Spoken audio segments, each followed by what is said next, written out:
The day you arrive into Leinster House thinking that you're going to be finished at 7 or 8 o'clock in the evening and it'll be fairly straightforward, fairly handy, is the day that just calamity strikes. Don't think that your life is going to be predictable. That's certainly not the way life in journalism is. And I think that's probably what keeps us on our toes. You really don't know what might happen from 1 hour of the day to the next.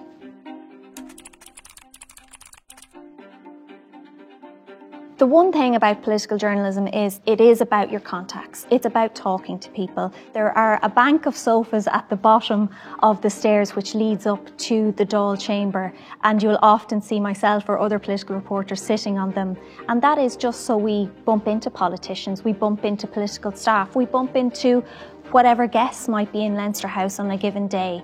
And that is how you get stories, how you maintain sources. It's constantly meeting people, talking to people, both gaining constant new sources and maintaining those that you've built up over months, years, decades is crucial if you're going to get those stories, those scoops that as journalists we all want to get. So there are a number of ways that you can get sources, and the higher up the food chain, in this instance politics, the better. So if you got an on-the-record comment from the Taoiseach, you know that you can stand over that. The Taoiseach is putting his name to it as well and is happy to put that on the record.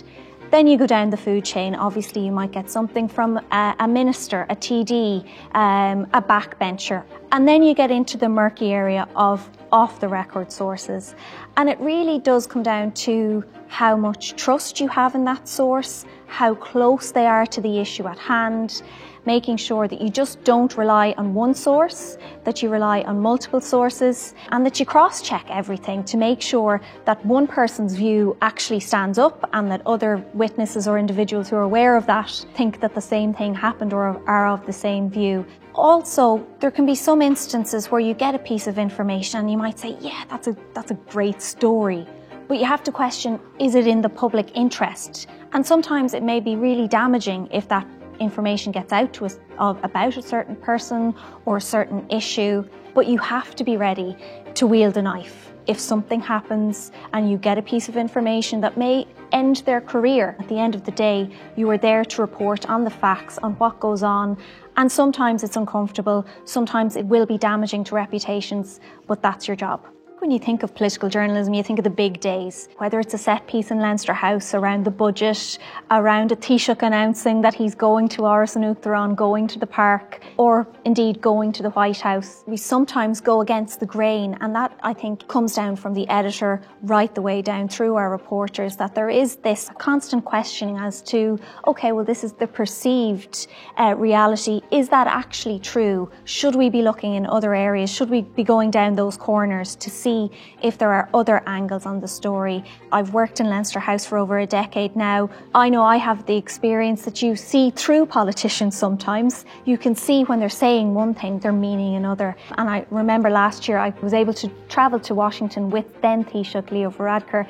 I've been following him around for over a decade now. I could see that something was a bit off with his team, with his own manner. And I remember coming home from Washington and I'd written a piece questioning what was going on with Leo Varadkar. And I got blowback from that.